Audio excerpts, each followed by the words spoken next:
Well, it's May, and that can only mean one thing. It's time to celebrate the national holiday of my country, Norway, by taking a look at a Norwegian film. Which one? The only one that makes any sense, of course, Pinchcliffe Grand Prix, or as we Norwegians know it, klypa Grand Prix. Yeah, this is about as classically Norwegian as you can get. This film is so ingrained in our culture that it's probably mandatory to watch it in order to get citizenship here.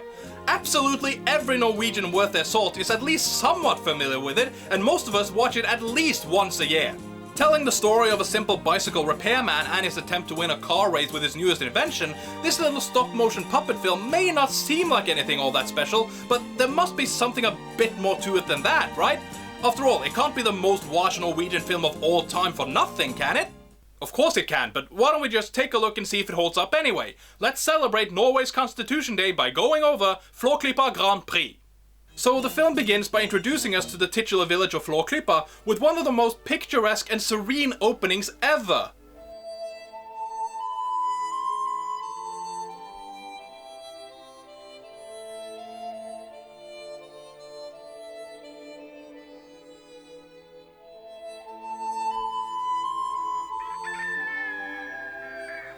«37 mil nordover, litt øst og oppover, ligger Flåklypa.» I know, that was fucking spectacular, right? The scenery, the lighting, not to mention the music, it's all so beautiful. Seriously, this opening gives me goosebumps every single time. It's just gorgeous. We then get introduced to our main characters that live on the very top of this mountain. First and foremost is Reodor Felgen, a bicycle repairman and inventor. He lives a relatively simple and self-sustained life using several of his own inventions to provide him with pretty much anything he needs. He also has two assistants, Solan and Ludvig. Solan is an anthropomorphized magpie and an incorrigible optimist, always looking at the bright side of things. He's also somewhat brash and cocky, which can sometimes cause a few issues, but he's generally speaking a very helpful fellow. Ludvig is almost a complete opposite of Solan in that he's an eternal pessimist. He's kind of a mole hedgehog type of creature who doesn't like change, is relatively nervous and afraid of most things, and he's also a hay fever sufferer. All in all though, he's a very friendly and likable little critter who tries his best to help out where he can. One night they're all sitting down to watch some television when they come across an interview with a successful race car driver named Rudolf Blodstrøm who used to work for Reodor. During this interview, Blodstrøm shows off something he claims he invented that will apparently revolutionize the motorsport industry, but it seems someone else deserves some credit for this as well. Jaså, din luring. Så det oppfinnelsen din, det, Rudolf. Merkverdig, for her henger arbeidstegningen. Hva sier du? Han knabban. Har han der I Blodstrøm stært oppfinnelsen din? No, of course he didn't steal it. He just happened to design and develop the exact same device as Reodor shortly after he stopped working for him. It's possible. No, of course he stole this design, and as such, Solan suggests that Reodor challenges Blodstrøm and races him with a car he designed called Il Tempo Gigante. Unfortunately, this car is missing quite a few pieces, as in pretty much all of them. Du fikser deg fort dette, du, Reodor. Nytter ikke å bygge bil, vet du. Når han ikke eier nåla I veggen. Mangler jo alt her. Har ikke så mye som en vingmutter. Vi må prøve å få fatt I penger, altså. Gjøre et alvorlig varp. Ja, du greier kanskje det også, du. Well, as it turns out, he kinda does, yeah. Before we get to that, though, I have to point out another scene that has been permanently imprinted in my mind. You see, later that night, while Solan and Ludvig are in bed, they suddenly hear someone playing a harmonica. Nå Reodor lei seg nå. Det fordi han ikke har penger til bilen sin, det tror Solan. Tror du greier å hjelpe henne, Solan? Ludvig, det nå bare et tidsspørsmål før herr Solan Gundersen fra Rustasaga slår til igjen. I'm not even going to joke about this. That scene hits me right here every time. It's honestly remarkable how they managed to make such a beautiful, melancholy and heartfelt scene in what is, after all, a relatively simple puppet film. Hell, even most live-action films can't manage to create this level of genuinely emotional and artistic scenes, so I definitely think it's worth pointing out. Anyway, it turns out that Solan is actually quite the lucky sod, as he might have found a solution to Reodor's money troubles the very next day. You see, while looking out the window with his binoculars, which is something we all do on occasion, he spots an apparently very wealthy oil sheikh living in a nearby tent. Instead of questioning why an oil sheikh from the Far East would be vacationing in a place like this, or how Solan could be lucky enough to spot him the very first time he picked up his binoculars, he instead decides to take the designs of Il Tempo Gigante and ride on down to his tent in the hope of convincing the sheikh to sponsor Reodor. Once he's there though, he unfortunately gets distracted by the sheik's female magpie doing a belly dance, and is spotted and literally thrown out by the sheik's chauffeur and bodyguard, a genuine mixture of a gorilla and chimpanzee named Emmanuel Desperados. The commotion from this causes the sheik, who we learn is named Benredik Fifasan, to come outside and discover the designs that Solan dropped. He of course loves it and orders Emmanuel to bring him to the car's designer, and is less than pleased when he learns what Emmanuel did with Solan. Kasta ut, ikke målig. Hivi ut av min Sheikh Benredik Fifasan telt. You idiot! You know, it might just be me, and I don't really remember noticing this before, but upon further review, this Benredik character does come across as a bit of a massive stereotype, doesn't he? Yeah, I know, there probably weren't any ill intentions behind this character, and he is just meant to be a little goofy and humorous, but especially with slightly more mature eyes, I don't think you can deny that this might be a bit of an offensive character to some people. I mean, the very stereotypical broken Norwegian he speaks, and the fact that he lives in a tent and all, just feels a bit awkward at the very least. Still, he is a very likable character, and he doesn't really act or say anything all that offensive, so it's not really all that bad, I think. Either way, Benredik does eventually find out who the genius behind this amazing new car is, after Solan leaks a story to the press about Reodor's intention to finish the car, and Benredik sees this story on the news. This causes him to immediately drive up to Reodor's home in a rather lengthy and at least partially pointless scene. Okay, so it is intercut with Reodor finding out about Solan's shenanigans by reading the local paper as well, but still, we didn't really need to see the entire journey Benredik and his cohorts take to get up to Reodor. Fair enough, I guess they do try to implement some kind of funny moments in this scene as well, but I don't really think they work. Just take this scene where Benredik and the others go over a small suspension bridge, for example. Kjøra! Kjøra! Farlig norsk hengebro. Kjøra! Tempo! Kjøra! Tempo! Kjøra! Yeah, that was just stupid. Seriously, I know younger kids may find that a little amusing, but I for one just end up wondering why the hell Emmanuel stopped driving for a moment there. Maybe he saw a banana on the bridge or something, I don't know. Anyway, when Benredik arrives at Reodor's house, he offers to fund Reodor's car in exchange for him using Benredik's oil and petrol to run it. Although Ludwig has his reservations about this deal, Reodor agrees to it, and he, Solan and Ludwig get to work and spend the next year building Il Tempo Gigante.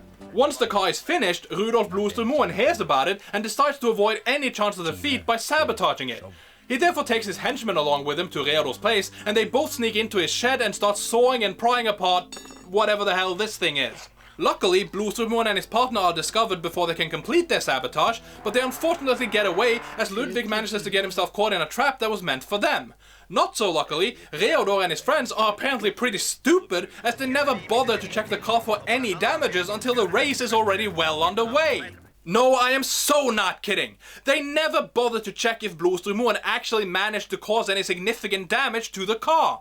Fair enough, I guess you could argue that they just missed it or whatever, but how the fuck do you miss something like this? I mean, we're not exactly talking about a minor scratch in the paint here, are we?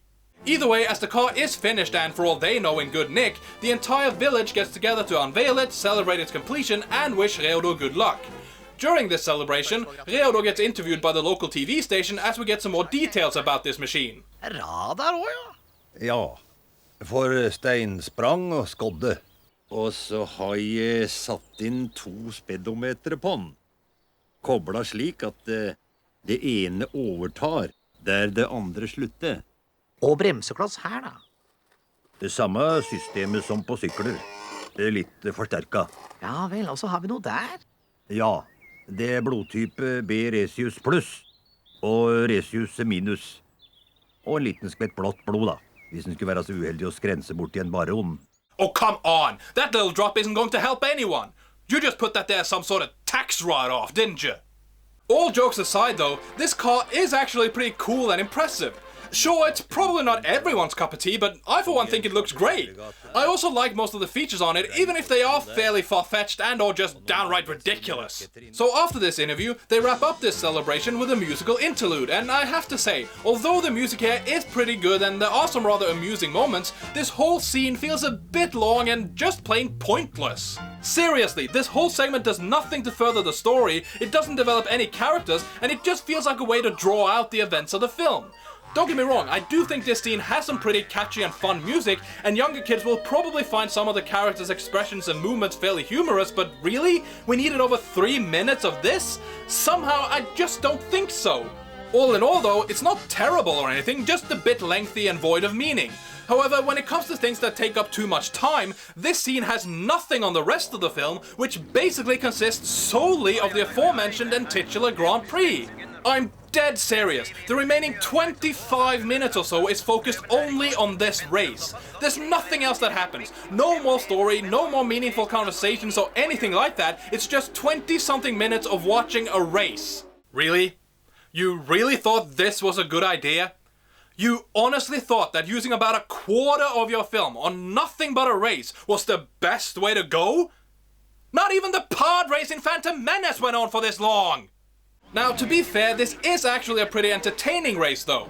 The sense of speed is just about perfect, there's a fair amount of drama, action and excitement, and the track and setting is also pretty fun. The problem is that it almost doesn't matter how fun any race is when it goes on for this long. Seriously, they fairly easily could have shortened this race without losing all that much of the fun and excitement from it. Hell, they even used the relative cliche of Reodor falling behind the pack only to catch them back up more than once, so as thrilling as this race may be, it just goes on for a bit too long for my tastes. Still, at least we do get a pretty fun race. There's not all that many surprises or anything, but pretty much everything they need to get right, they get almost perfectly right. The main bullet points are basically that Reodor starts off in last place after the car fails to start, then he catches up to the others within the next 4 laps, but of course things then go wrong again.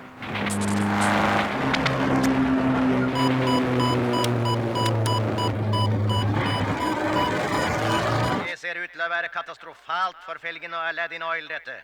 Og felgen blir nå også innhentet av det øvrige feltet. Det en hektisk travelhet der borte I depotet. Det vitner om at de ikke helt har gitt håp om å være med. You know, you've got to love how they seem to check just about everything, apart from that one incredibly obvious and easy to spot damage. For fuck's sake, Solan is sitting right in front of it and he can't fucking see this? What, is he fucking blind? At any rate, while everyone else is busy checking all the things that aren't wrong with the car, Ludwig is the only one that has the sense to finally climb into the cockpit and fix the car by holding that broken thing together. This of course lets the car set off with an incredible speed as Reodor once again begins to catch up to the other drivers. As you'd expect, he manages to climb his way back to the top, and although Blue attempts to slow him down by blocking his view with a smoke screen, Reodor simply uses his radar, overtakes him right before the goal and wins the race. And that really is it! They win the race, go to sleep, and apparently return to their normal lives the very next day. All in all, there definitely are some issues here, but I for one still adore this film. Okay, so there are some rather pointless moments, and the final race may go on for a bit longer than necessary, but there just isn't anything with quite the same charm and endearing quality as this film. Fair enough, maybe part of that has to do with the fact that I'm Norwegian, but I really don't think so. All the characters here are likable and memorable, the storyline, although simple, is still very enjoyable, and the puppetry and stop motion is very impressive and incredibly well done. The dialogue is also very well written, and there's plenty of very funny moments. Seriously, I didn't show you even a fraction of all the hilarious lines and sequences this film has to offer, but trust me, there's plenty of them. In addition to that, the soundtrack is just phenomenal. I have been humming most of these tunes my entire life, and not once have I ever gotten sick of any of them. All of this results in a very joyous and memorable experience that both young and old will treasure for years to come. I genuinely could not recommend this film enough. Sure, it may speak a bit more to Norwegians than most others, but I'm still pretty confident that you'll enjoy it no matter where you're from. As for me, I'm actually in the mood to enjoy some more racing, so I guess I'll be having some sort of race days or something. Oh crap.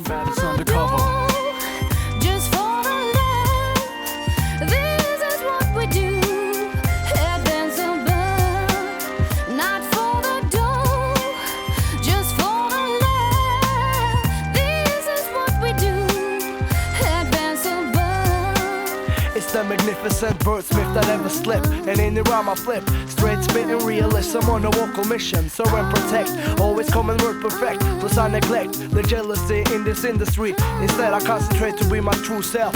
Put my dreams aside, stack them on the shelf, and move on, advancing to my poetry. This is how I do, how I live, you feel me? -1 for the money, -2 for the hopes. Do my thing my own way, got my own stilo. Wrap it up in genuine paper. -3 can't